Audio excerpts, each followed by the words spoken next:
여러분 반갑습니다. 이번 영상 같은 경우는 시청자 댓글이 아니라 제가 평소에 좀 가지고 있던 생각과 관련해서 이야기를 좀 해보려고 합니다. 주제는 뭐냐고 하면 우리가 더 이상 미래 세대들한테 부담을 더 이상 떠넘기면 안 된다. 우리 지금 현재에 있는 세대의 부담은 우리 선에서 끝내야 된다. 미래 세대 같은 경우는 이미 엄청난 부담을 해야 되는 게 이미 픽스가 되어 있기 때문에 더 이상 이들한테 부담을 주는 거는 우리가 도덕적 해이라는 말씀을 드리겠습니다. 자, 일단 인구 피라미드 한번 볼게요. 통계청 거. 지금 현재 2024년도 인구 피라미드입니다. 우리가 생산 가능 인구라는 게 만 15에서 65세죠. 지금 물론 최정점은 지나긴 했습니다만은 아직까지는 우리가 많아요. 역사적으로 봤을 때 많은 생산 가능 인구를 가지고 있기 때문에 경제의 어떤 규모가 우리나라가 지금 역대 거의 제일 큰 규모의 사이즈를 유지를 하고 있습니다. 하지만 이제 10년만 지나더라도 2033년만 지나더라도 젊은 층은 많이 줄어들고 그리고 상대적으로 60세, 65세 이상의 고령층들은 급증합니다. 그리고 이것 같은 경우도 만약에 의학의 기술이 발전하게 되면 70, 80, 90 이상인 분들이 어마어마하게 더 늘어날 수도 있다는 것도 감안을 우리가 해야 되겠죠. 자, 20년 뒤에는 이거는 완전히 역삼각형이에요. 지금 20대, 30대, 40대 인구 얼마 안 돼요. 지금 그런 이야기를 하거든요.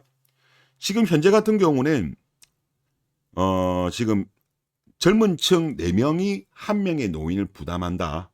그런 이야기를 합니다. 하지만 2070년 정도가 되게 되면 젊은 층 1명이 노인 1명을 부담해야 될 만큼 엄청난 젊은 층의 부담이 진행될 것으로 지금 예상을 하고 있어요. 그러니까 결국은 지금 모든 사람들이 지금 예상하는 건 그거잖아요.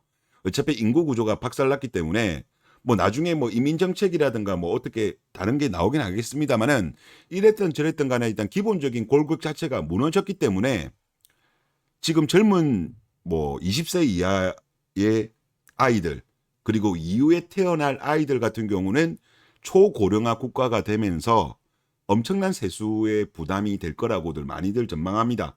그래서 뭐 나중에 한 20년 정도 지나면 소득의 뭐 40% 50% 정도 내야 된다는 말도 나오고 뭐 심한 경우에는 뭐 60%도 해야 된다는 주장도 일부 있습니다. 자, 그래서 제가 말씀드리고 싶은 게 뭐냐고 하면 물론 이제 최근에 가스 요금이 많이 올랐죠.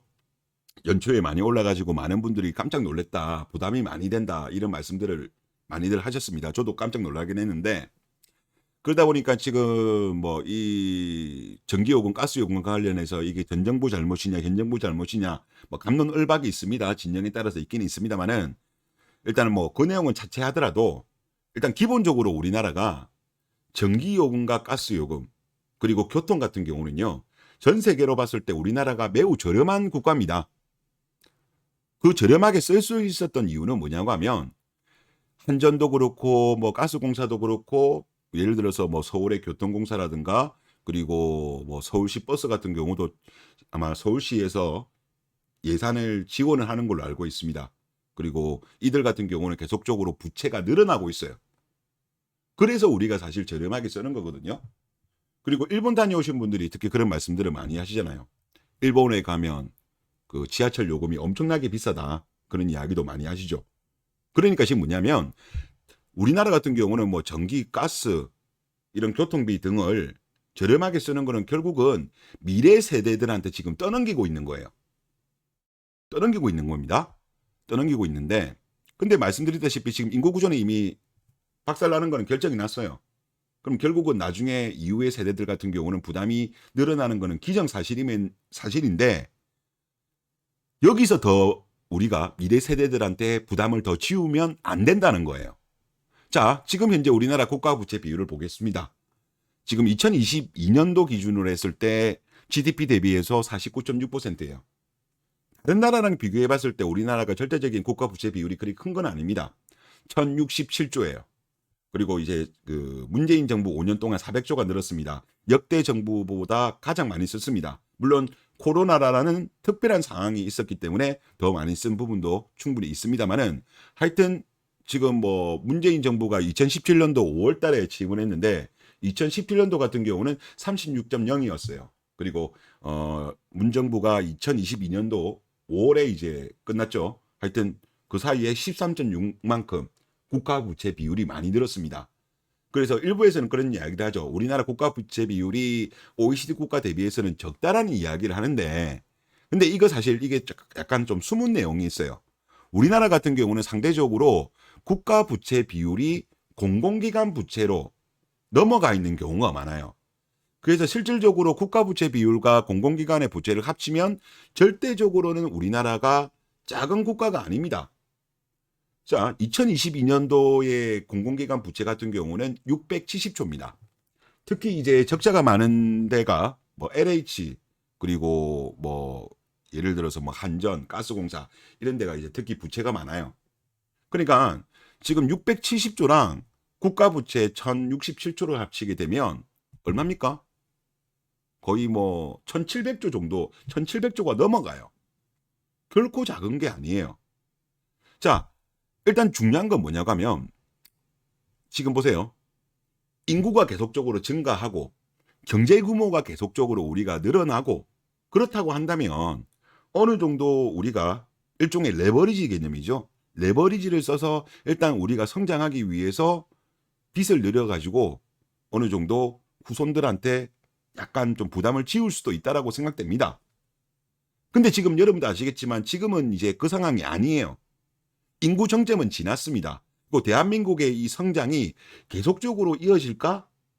많은 경제 전문가들이 지금 거기에 대해서 의구심을 제기하고 쉽지 않을 거라고 예상을 많이 합니다. 즉, 그동안에는 우리나라가 뭐 어떻게 보면 제조업 국가로서 많이 장사를 했지만 지금 우리나라의 제조업의 경쟁력이 중국한테 많이 따라잡히면서 오히려 중국이 우리가 예전에 일본을 한국이 대체했죠. 근데 이제 그것처럼 한국의 제조업을 지금 중국이 대체하는 걸로 진행이 되고 있고 그 진행되고 있는 게 이어질 가능성이 높다라고들 예상하고 있습니다. 그리고 기본적으로 우리나라 같은 경우는 우리가 내수가 우리가 작잖아요. 수출로 먹고 사는 나라입니다. 그리고 내수로 먹고 살려고 하면 최소한 인구는 1억 이상이 되어야 된다고 합니다.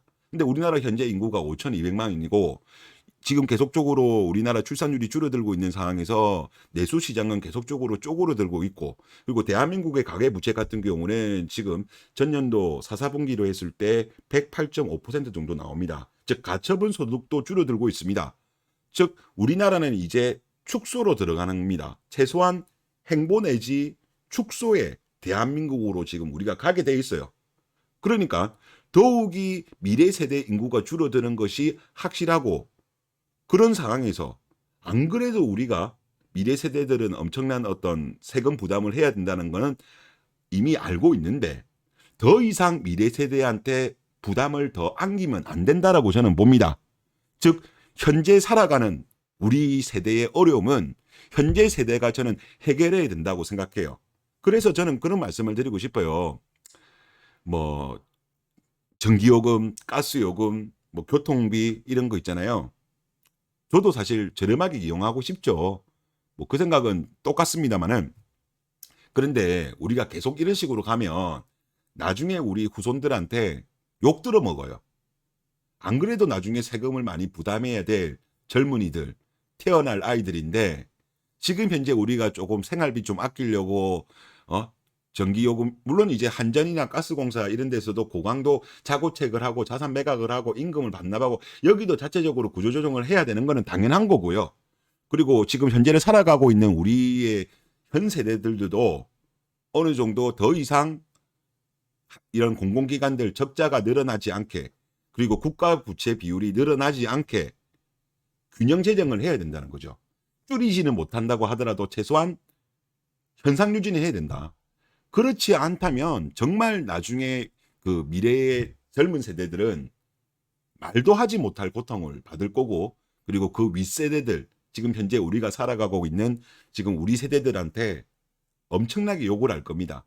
그래서 저는 뭐 좀 가스 요금 오르고 전기 요금 오르고 교통비 오르고 이런 거는 일단은 어느 정도 우리가 힘들겠지만 좀 감수를 해야 되지 않겠냐, 제가 평소에 좀 가지고 있던 생각을 이번 영상을 찍어서 말씀을 드렸습니다. 예, 이번 영상 여기서 마치겠습니다.